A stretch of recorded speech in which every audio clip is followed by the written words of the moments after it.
Hey everybody, Adam Welch back with you for another episode of Straight Talk on Photography. And what an episode it is. First things first, let's talk about the giveaway from, I think it was last month, the K&F Concepts 2425 TM, if I'm not mistaken, travel tripod. This little guy right here, going to do a giveaway on that. And the winner is, boink. So yeah, congratulations on winning your new tripod. If you want to, send me your shipping details and I will get that out to you ASAP. Now, speaking of gear, for today's episode, we are talking about what's in the bag. And no, it's probably not what you're thinking. But it is a close second. And speaking of what you're thinking, the second thing you may be thinking is, why is he wearing that bomb-ass sweater? Well, as you know, it is the 20th anniversary, or I hope you know, of the Lebowski movement, the Big Lebowski. Get you one of these sweaters, ladies. Get your gentleman one of these sweaters. I can guarantee you it will not only improve your marriage, but it will let him stop thinking about caring and accounting. Guys, get you one of these. It's the official uniform of all degenerate writers and photographers everywhere. And hey, that special guy or girl in your life, get her one of them too. You can be matching and be disgusting to everybody else. Anywho, that being said, Hasselblad X1D medium format mirrorless digital camera. The first of its kind, actually. It came out, I think, last year, something like that, in 2017. Really fast. I'm going to take this off to show you. Look how pretty that is. So I just got this in. It came in that nice Peak Design bag. This was sent directly to me from Hasselblad to review. I think when you get yours, it'll come in a nice swanky box. But anyway, this thing, I cannot wait to use. I've heard so much about it. Of course, you have the resolution. It's like 51 megapixels, and you have the touch screen, which is very interesting to me. I've never used a camera with a touch screen, so I happen to use a cell phone. So I wanted to see how that would translate into using a camera like this. So I'm going to give you my first impressions of the X1D from Hasselblad, and then here in the next week or so, after I get done using it a good bit, I'm going to give you my final conclusion, namely whether or not this bad boy is worth $6,000. Oh, and I'll also tell you about the lens that came with it, the 90mm f3.2 XCD from Hasselblad.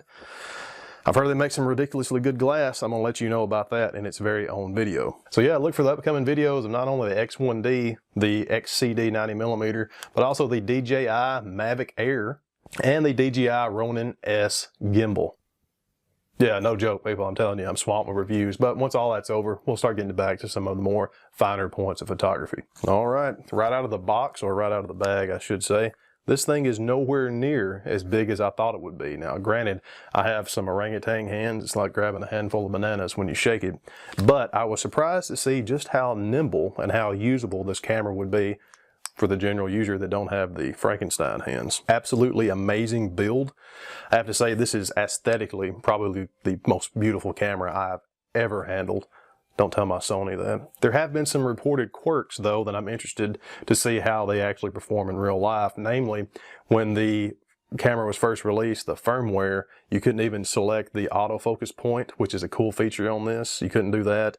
The boot time was terrible. There was reports of actual freeze-ups of the camera, blackouts, extreme lag time with the shutter. So I'm very interested to try that out. That's the bad points. The good points is, I love that this thing has a leaf shutter. That's a leaf shutter that's actually in the lens, so it sounds like really nostalgic. I love that sound of a leaf shutter.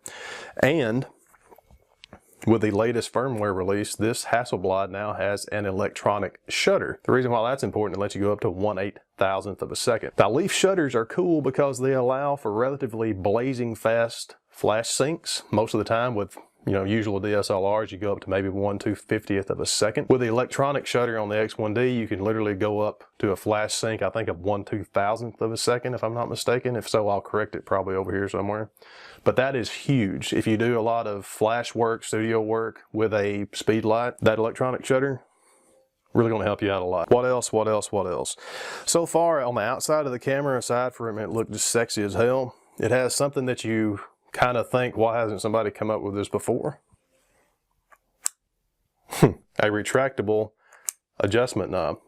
It's pretty cool. I don't have to introduce Hasselblad because they have a hell of a reputation in the picture taking business. Now I will mention that quietly, and I'm hoping very lovingly, DJI, the same people who make that Ronin S gimbal and the Mavic Air, quietly acquired Hasselblad. So that's the reason that you see like the Mavic Pro 2, those new drones, they have Hasselblad cameras, which is going to be extremely interesting in the drone community and the aerial photography and videography community.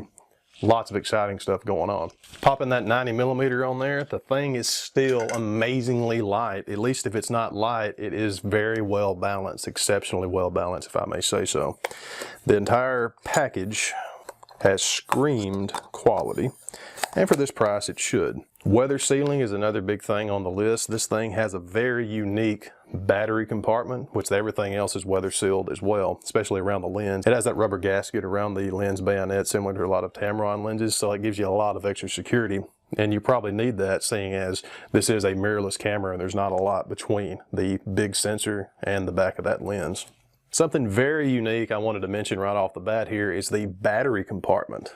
Look at this. It's the door, or the lack thereof, to get the battery out. It pops out the bottom. Of course, it won't be removed until you click it again. Comes out and there's no door.